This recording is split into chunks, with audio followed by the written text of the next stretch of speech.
And then we proceed after, of course, although this is not part of the meal, but it is also important. A beverage can either be alcoholic or non-alcoholics. And we also have the items outside the menu structure. So these are your sauces and accompaniments, such as your pepper, mustard, ketchup, vinegar, soy sauce. So this enhances the flavor of the meal. And cheese also and coffee is an example, an item outside the menu structure. Alright, let's continue with the types of menu. We have several types of menu. The first one is a la carte. An a la carte menu is a complete list of all foods served in a restaurant. So, how do you know that it's an a la carte menu? Each dish is priced separately. So, as you can see here, the menu here, they have individual prices. Alright, so each menu item or each item in the menu has a specific price. So, because it has specific prices, items are cooked to order. Alright, so as you order it, that's just the only time that the kitchen will prepare the dish, and then it contains exotic, and of course, because it's cooked to order, it can be higher in cost and usually more expensive. So that is an a la carte menu. Next, you have the table d'hote, right? The table d'hote, or in English, it is host table. So a table d'hote menu is a restricted type of menu because there are fixed number of courses. Like this one, you have the starter, you have main course, dessert, and you have coffee. And there is a limited choice within each course. So you have, for the starter, you have chef's soup of the day, you have asparagus, you have the salad, and then you have the starter. So for the starter, you have three choices. For the main course, you also have three choices. For the dessert, you also have three choices. It's not as many as the items found in an a la carte menu, okay? And in a table d'hote, there is a fixed selling price. So if you can see here, the table d'hote menu is priced at $50 per person, and you will have these items. And because it's already predetermined, the dishes are ready to served. So that is a table d'hote menu. Next, you have the set menu. It offers set items, one for each course, and it's usually pre-arranged by the host. And this is usually used for functions. So this is an example of a set menu. Next, you have the carte du jour. Okay, the carte du jour, it literally means card of the day or a menu of the day. So as you can see here, you have a board wherein they write down the menu for the day. So these are daily specials offered for a particular day only. And then you have the cycle menu. So a cycle menu, of course, it is rotated, and it's used in institutional establishments such as schools, hospitals, and a cafeteria in a large company. So to avoid boredom for both customers and staff, they rotate the menu. So let's say for Monday, you have a specific menu, for Tuesday, for Wednesday, Thursday, and so on and so forth. So that is a cycle menu. Next, let's go to the degustation menu or the degustation menu. It's also called a tasting menu. Usually, when you book a caterer and you are still trying to find out what dishes would you like to be served in your event, then they will be offering you a degustation menu. So these are small portions of numerous dishes, and you're going to taste small portions of these menu items, and then you decide which of these dishes will you include in your event. And then you have the kids menu. So the kids menu is basically designed to appeal and entertain the kids.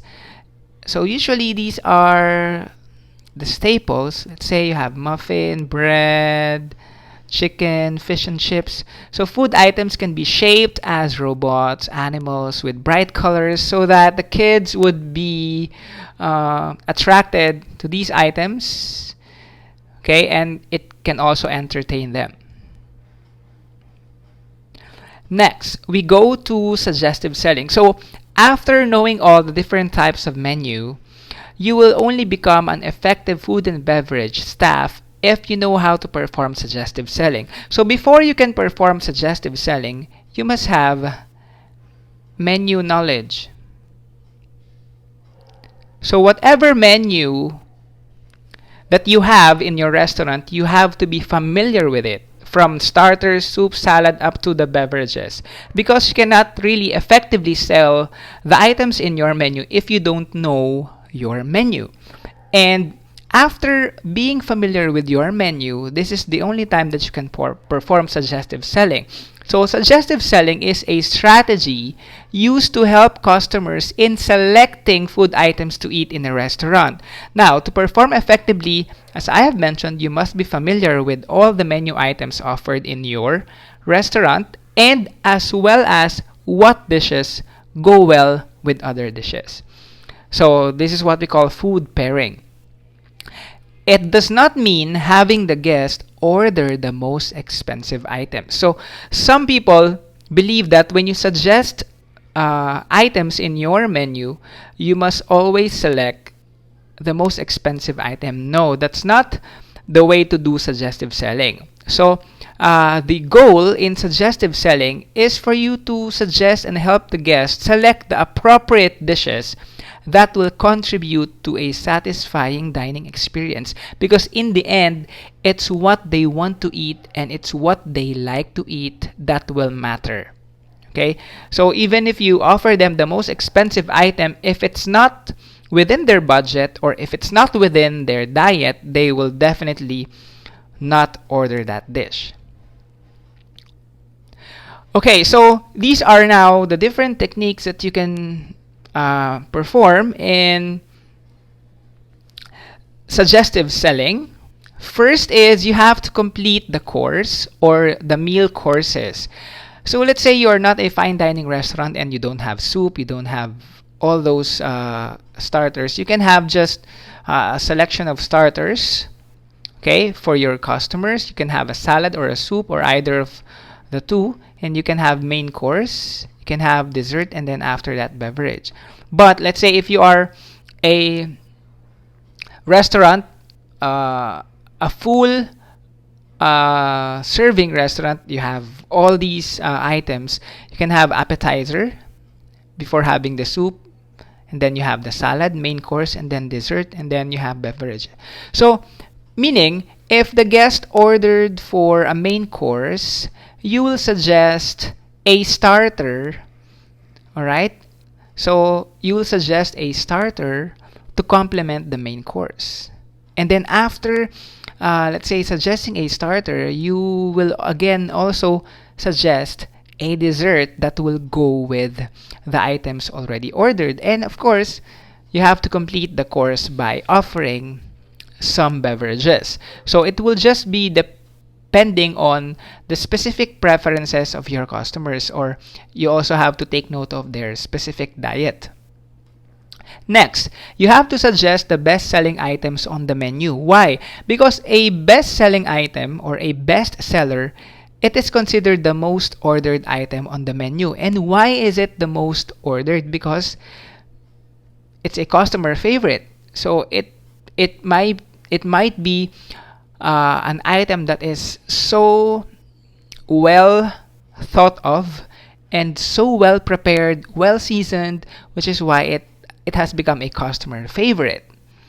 And of course, you could not go wrong with the bestseller, which is why you are confident when you're going to suggest a bestseller to a customer, because of course a lot of customers order that specific item. And in other cases, bestsellers are what makes a restaurant famous. Okay, so when you when you suggest best-selling items, and other customers would also ask about how is it being cooked? Is it fried? Is it steamed? Is it roasted? Or is it baked? All right, you have to know all of these cooking methods that is being done in order to prepare that specific dish, and you have to take note whether your customer has food allergies. All right, so what specific ingredient are they allergic to? So you have to know that, because you don't want to serve food items wherein the customer will be having allergies after eating it. So you don't want that to happen. Next is you have to take note of balance. So it's very important. You have to suggest items that complement each other. Okay, take note of the flavor and texture. So let's say, uh, or you have to take note also that meal items should match the main course. So first, you have to, some guests choose the main course first, and then you fill it in with, let's say, a starter, a dessert, and a beverage. So the importance of being able to take note of balance, flavor, and texture is to have a satisfying meal experience. So you don't want your guest ordering for items which will have mm, mostly being on the same flavor. All right, let's say the guest ordered for, let's say, a carbonara. Let's say the guest ordered for a carbonara for its main course, for its main dish. And then, of course, you will not suggest items such as, let's say, for the soup, let's say cream of mushroom soup.